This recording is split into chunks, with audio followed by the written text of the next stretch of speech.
Hello everyone, আজকে আপনাদের share করছি ভাপা পিঠার রেসিপি। তো শীতের দিন বলেছিলাম আপনাদের ভাপা পিঠার রেসিপি শেয়ার করব। তো দেখতে পাচ্ছেন ভাপা পিঠার গুঁড়াগুলো আমি চালনিতে চেলে নিয়েছি। এখানে আমি আখের গুঁড়া আর নারিকেল ইউজ করব, আপনারা খেজুরের গুঁড়ো ইউজ করতে পারেন। আমি এখানে রাইস কুকার পিঠাটা বানাবো, কারণ রাইস কুকার খুবই সফট, তুলতুলে নরম হয়। আপনারা ট্রাই করতে পারেন আমার মতো এইভাবে বানানোর জন্য। তো সম্পূর্ণ ফুল ভিডিওটা সবাই দেখবেন, কেউ স্কিপ করে দেখবেন না। যদি আমার এই ভাপা পিঠার রেসিপিটা ভালো লাগে অবশ্যই আমার ইউটিউব চ্যানেলটা সাবস্ক্রাইব করে অ্যান্ড কমেন্ট করে জানাবেন। আর আমার ইউটিউব চ্যানেলে আরও অনেক ধরনের রেসিপি আছে, আপনারা ট্রাই করে ঘুরে দেখে আসতে পারেন। আর সম্পূর্ণ ফুল আর কি ভিডিওটা দেখবেন।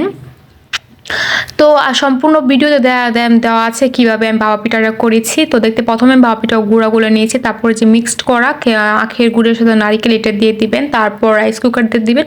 5 মিনিটের মধ্যে একদম তুলতুলে নরম হয়ে যায়। আর সম্পূর্ণ ভিডিওতে দেখতে পারবেন। আর যদি ভালো লাগে অবশ্যই কমেন্ট করে জানান আর কী ধরনের রেসিপি দেখে অবশ্যই জানাবেন। আমি চেষ্টা করি আপনাদের সবসময় সুন্দর সুন্দর ভিডিও দেওয়ার জন্য। আর আপনারা একটু কষ্ট করে ফুল ভিডিওটা দেখবেন, সম্পূর্ণ ওয়াচ ভিডিওটা ওয়াচ দেওয়ার চেষ্টা করবেন, আমাকে কেউ স্কিপ করে দেখবেন না। আর সবাই পাশে থাকবেন, আমি সবার পাশে আছি।